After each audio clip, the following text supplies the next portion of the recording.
मित्रों नमस्कार। जय श्री राम। पुनः स्वागत है आप सभी लोगों का श्री रामचरितमानस पाठ में। मैं राकेश कुमार।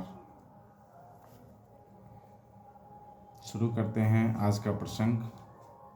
चैनल पर नए हैं तो चैनल को सब्सक्राइब जरूर करें, ये मेरी विनती है आपसे।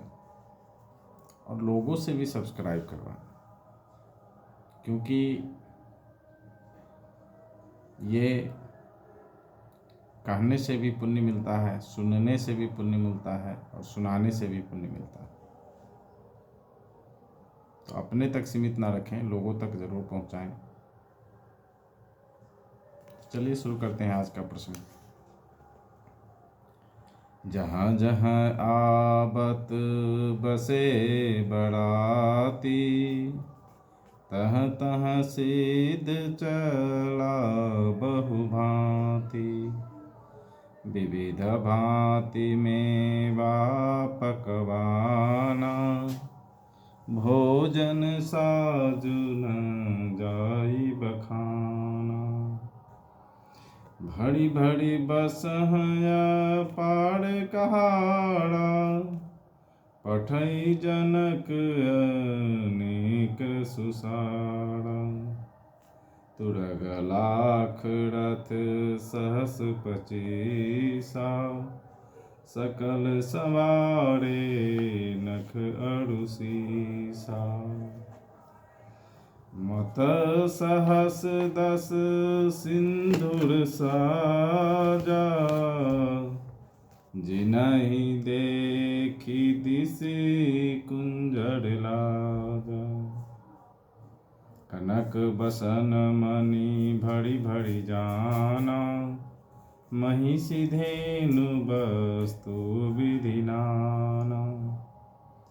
दाइज अमित न सकिय कही, दीन्ह विदेह बहोड़ी। जो अवलोकत लोकपति, लोक संपदा थोड़ी। सबु समाज यही भांति बनाई, जनक अवधपुर दिन पठाई। चलिहि बड़ाती सुनत सब रानी, बिकल मीन गण जनु लघु पानी। पुनि पुनि सिए गोद करी लेहि, धेय शीस सिखावन देहि। होयहु संतत पियहि पियाड़ी, चिड़ुअहि बात असीस हमारी।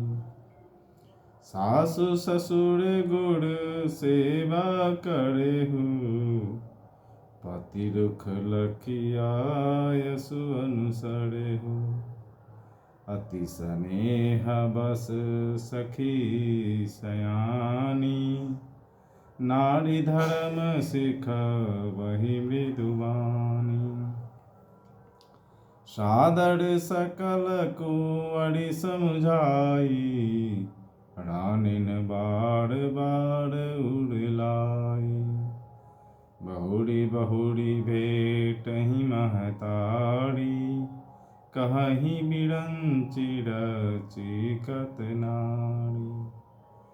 तेहि अवसर भाइन सहिता, राम भानुकुल केतु।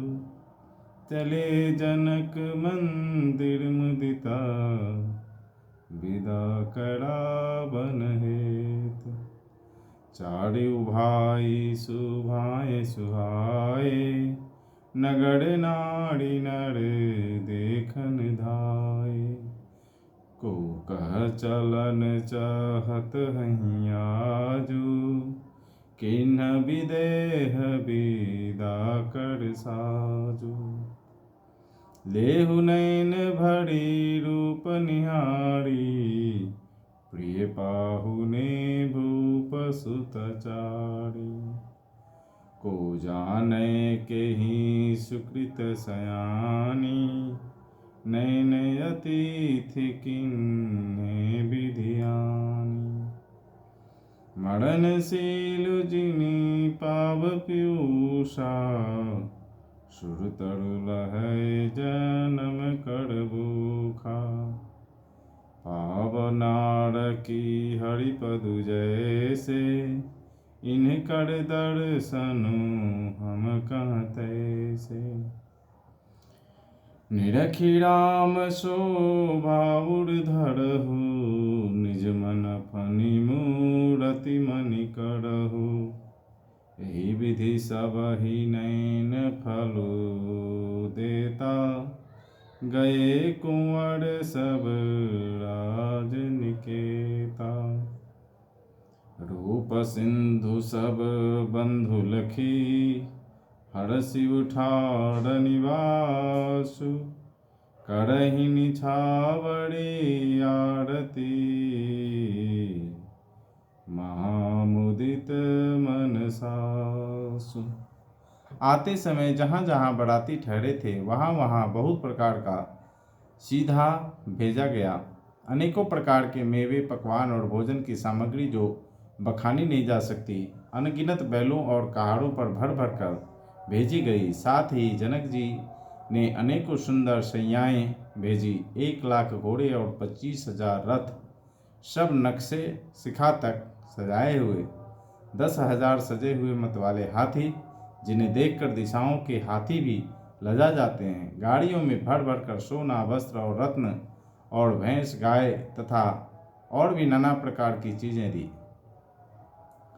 जनक जी ने फिर से अपरिमित दहेज दिया जो कहा नहीं जा सकता और जिसे देखकर लोकपालों के लोगों की संपदा भी थोड़ी जान पड़ती थी। इस प्रकार सब सामान सजाकर राजा जनक ने अयोध्यापुरी को भेज दिया। बारात चलेगी यह सुनते ही सब रानियां ऐसी विकल हो गई मानो थोड़े जल में मछलियां छटपटा रही हों।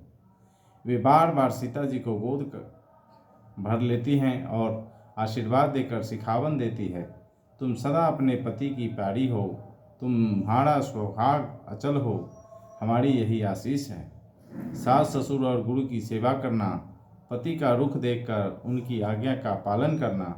शयानी सखियां अत्यंत स्नेह के वश कोमल वाणी से स्त्रियों के धर्म सिखलाती है। आदर के साथ सब पुत्रियों को समझाकर रानियों ने बार बार उन्हें हृदय से लगाया। माताएं फिर भेंटती और कहती हैं कि ब्रह्मा ने स्त्री जाति को क्यों रचा। उसी समय सूर्यवंश के पताका स्वरूप श्री रामचंद्र जी भाइयों सहित प्रसन्न होकर विदा कराने के लिए जनक जी के महल को चले। स्वभाव से ही सुंदर चारों भाइयों को देखने के लिए नगर के स्त्री पुरुष दौड़े। कोई कहता है आज ये जाना चाहते हैं। विदेह ने विदाई का सब सामान तैयार कर लिया है। राजा के चारों पुत्र इन प्यारे मेहमानों के रूप को नेत्र भर कर देख लो। हे सयानी, कौन जाने किस पुण्य से विधाता ने इन्हें यहाँ लाकर हमारे नेत्रों का अतिथि किया है। मरने वाला जिस तरह अमृत पा जाए, जन्म का भूखा कल्प वृक्ष पा जाए और नरक में रहने वाला जीव जैसे भगवान के परम पद को प्राप्त हो जाए, हमारे लिए इनके दर्शन वैसे ही हैं। श्री रामचंद्र जी की शोभा को निरख कर हृदय में धर लो। अपने मन को सांप और इनकी मूर्ति को मणि बना लो। इस प्रकार सबको नेत्रों का फल देते हुए सब राजकुमार राजमहल में गए। रूप के समुद्र सब भाइयों को देखकर सारा निवास हर्षित हो उठा। सासुएं महान प्रसन्न मन से निछावर और आरती करती हैं। तो मित्रों, आज के लिए इतना ही।